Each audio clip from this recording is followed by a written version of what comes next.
Welcome back. You're watching NDTV 24/7. Now, 3 FTI students have begun their hunger strike to press their demand for the removal of Gajendra Chauhan as the director of the institute. Now, FTI students, remember, have been protesting for 3 months now over the appointment. In fact, the students have said that they've had to deal with a lot of mental, physical and emotional anguish, and they've always tried to display and abide by the integrity and grace that they thought characterized them. However, this has not led to any results, and the students have now been cornered to take this most extreme step.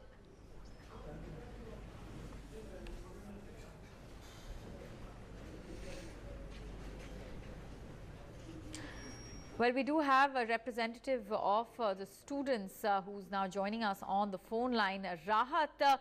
Rahat, we believe 3 students have now gone on a hunger strike, saying that they're completely cornered, and this is really, they've had to take this most extreme step. Yeah, it's extremely unfortunate that students have been driven to a corner and have had to take this step. It's extremely unfortunate that 91 days have passed and the ministry has still not come to our campus to try to resolve this issue. They sent a 3-member panel 17-18 days ago, and there was huge optimism on the campus that finally the ministry is taking us seriously and they want to resolve this. And the panel tells us that the students are very nice. They say this in front of the media. They behave very amicably with us. We behave very amicably with them. And they tell us that in 2 days they will submit a report. But that report does not get submitted for 15 days. And when it does get submitted, the students or the public at large do not hear about this report. So there is a huge lack of transparency. There has been a huge lack of transparency in the government's appointments. And there is a huge lack of transparency in dealing with this issue. And students have been driven to this measure. And they will only break their fast once all your demands are really met?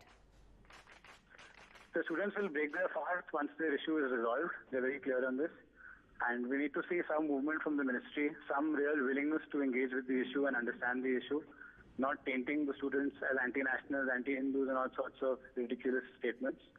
We have to see a willingness to resolve this issue, to come to the table and have a dialogue. All right, Rahat, thanks very much for joining us. That was Rahat, an FTI representative there, giving us details about those students who have now said that they're cornered, they find themselves up against the wall, and they've taken this extreme step of going on a hunger strike.